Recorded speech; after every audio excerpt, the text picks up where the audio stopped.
माननीय सदस्य मछली खाते हैं, इनको पता होगा। अब जहां तक फिश मार्केटिंग का सवाल है, गिरिराज जी भी खाते हैं, लेकिन वो खिलाते नहीं है। तो मैं माननीय मंत्री जी से पूछना चाहता हूं कि बिहार जिसका इतना महत्वपूर्ण भूमिका है और आप इस काम में बहुत रुचि ले रहे हैं, बिहार के मुख्यमंत्री ने भी बहुत अच्छा काम किया है। बिहार में भी वो 8 लाख से बढ़कर के 14 लाख टन तक चला गया है, वो भी एक बहुत बड़ा आंकड़ा है। लेकिन ऐसा क्या हुआ है कि बिहार के मछुआरों को जो ये लाभ मिलना चाहिए था, किन कारण से बिहार को मछुआरों को ये लाभ नहीं मिल पाया है? माननीय मंत्री जी इसका संज्ञान लेते हुए अगर कोई रास्ता ढूंढना चाहें, बताना चाहें, तो मैं बड़ा आभारी रहूंगा। यार इतना अध्यक्ष महोदय, माननीय सदस्य ने जो कहा बहुत ठीक कहा कि आदरणीय प्रधानमंत्री नरेंद्र मोदी जी के नेतृत्व में जब से सरकार बनी, तब से मछली के उत्पादन देश में इतना बढ़ा कि लगभग 126% की वृद्धि हुई है मछली के उत्पादन में। और आज हमारा देश विश्व में मछली उत्पादन में दूसरे स्थान पर खड़ा है। महोदय, 2013-14 में 95.7 लाख टन मछली का उत्पादन इस देश में होता था, जो आदरणीय प्रधानमंत्री नरेंद्र मोदी जी के बाद शासन में आने के बाद बढ़कर 23-24 में 184.02 लाख टन मछली का उत्पादन है।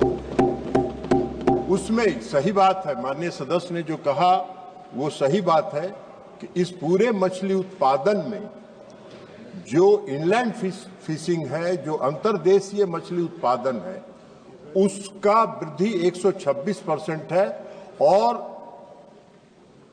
13-14 में मात्र 61.36 लाख टन था, जो अब 23-24 में बढ़कर 139.07 लाख टन हो गया है।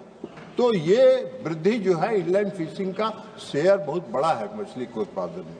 अब जहां तक माननीय सदस्य ने ये पूछा है कि जो बैन पीरियड होता है, 3 महीने लगभग मछली के उत्पादन के लिए बैन होता है और मछली उत्पादन नहीं हो पाता है, ब्रीडिंग पीरियड होता है। उसमें जो सरकार की योजना है, केंद्र सरकार की और राज्य सरकार की 1500 रुपए की हिस्सेदारी है, 3000 रुपए और 1500 रुपए लाभार्थी का योगदान होता है और टोटल 4500 रुपए को हम लोग 3 महीने में, जो 3 महीने प्रतिबंधित समय होता है, उस 3 महीने के अंदर 1500 रुपए प्रति माह के दर से हम लोग उनको जीवन भरण पोषण के लिए उपलब्ध कराते हैं। अब कई बार लाभार्थी का भी शेयर नहीं मिलता है, कहीं राज्य सरकार का शेयर नहीं मिलता है, तो उसके कारण इसके साइकिल में थोड़ी सी परेशानी होती है, लेकिन हम लोग उसको देखेंगे कि वो परेशानी नहीं होगी। माननीय सदस्य महोदय, मंत्री जी उत्तर देते हुए मेरा उत्तर नहीं दिया, तो कोई बात नहीं। मैं समझ सकता हूं कि कठिनाई है, क्योंकि बिहार में हम सब लोग एक ही दल से हैं और इनका बड़ा योगदान है और बहुत सुलझे हुए माननीय मंत्री जी है, कोई ऐसा नहीं है, इसलिए सुलझा हुआ जवाब है, लेकिन उत्तर अनुत्तर हो गया मेरा। लेकिन कोई बात नहीं, कोई नहीं। ये महोदय, इनका थोड़ी ना इसमें रोल है, ये तो राज्य सरकार को देखना है। अब इसमें एक कंपोनेंट है 1500, वो बेचारा किसान को अगर 1500 देना ही हो तो 3000 में 1500 कम हो गया, तो योजना में सुधार कीजिए। मेरा दूसरा प्रश्न महोदय, माननीय प्रधानमंत्री ने, जब आपको याद होगा कोविड में उन्होंने आत्मनिर्भर भारत की घोषणा की और बड़ी घोषणा की और बड़ी योजनाएं लागू हुई और बहुत कामयाब योजनाएं लागू हुई। और उसमें मत्स्य संपदा योजना, माननीय प्रधानमंत्री ने एम्प्लॉयमेंट जनरेशन, उस दौरान एक बड़ा संवेदनशील कदम उठाया और मछुआरों के लिए उन्होंने एम्प्लॉयमेंट जनरेशन के साथ साथ ब्लू रेवोल्यूशन की बात कही, जो अपने आप में बहुत उचित था। और 2020 से लेकर 2025 तक उन्होंने 20,500 करोड़ रुपया आवंटन किया। महोदय, ये अपने आप में आंकड़े बड़े हैं और उसमें आंध्र प्रदेश विकसित राज्य है, सबसे ज्यादा मछली का उत्पादन आज वहीं होता है। वहां उन लोगों ने मछुआरों के लिए state of art wholesale fish market, अब बिहार जहां 40 लाख लोग काम कर रहे हैं, हमारे यहां आंध्र प्रदेश में लगभग 150 फिश मार्केटिंग सेंटर है, कंप्यूटराइज्ड है, उसके लिए व्यवस्था है, एयर कंडीशनिंग है, लॉजिस्टिक्स है। बिहार में शायद एक है। मैं माननीय मंत्री जी से कहूंगा कि बिहार हम सब लोगों के लिए इतना प्रिय है, बिहार हमारी माटी, और मैं उसी राज्य का हूं, और जहां 7 बार पार्लियामेंट में आने का मुझे मौका मिला, 1 बार विधानसभा में रहने का मौका मिला, तो उस राज्य के लिए हम आज राज्य और बजट में भी माननीय मंत्री जी ने और सबने इतना पैसा, मेरा एक सवाल माननीय मंत्री जी से यही है कि बिहार के संरचना के सुधार के लिए, और खास करके आप दरभंगा में जाएंगे, मधुबनी में जाएंगे, सहरसा में जाएंगे, सुपौल में आएंगे, छपरा में आएंगे, मछली का जो बाजार है वो छोटा छोटा है, और इसलिए आंध्र प्रदेश से, कर्नाटक में और बिहार के लोग रेहू बहुत खाते हैं, कतला बहुत खाते हैं, नैनी बहुत खाते हैं, वो बाहर से आता है। तो मैं माननीय मंत्री जी से मैं माननीय मंत्री जी से पूछना चाहूंगा कि बिहार के मछली के संरचना को बढ़ाने के लिए आप ये 20,500 करोड़ रुपया जो भारत सरकार का है, आप क्या कदम उठाना चाहेंगे कि बिहार के मछुआरों को सीधे तौर पर लाभ हो सके? भाई इतने अध्यक्ष महोदय, माननीय सदस्य ने ठीक कहा, बिहार में मछली का उत्पादन 2005 के बाद, जब बिहार में राष्ट्रीय जनतांत्रिक गठबंधन की सरकार बनी, उसके बाद से बिहार में मछली के उत्पादन में लॉन्ग जंप हुआ है, काफी उछाल है। पहले बिहार के मछली बाजार में बिहार के मछली की बिक्री 10% थी। अब आज की तारीख में बिहार से उत्पादित मछली 90% बिहार के मार्केट में उपलब्ध है। माननीय सदस्य मछली खाते हैं, इनको पता होगा।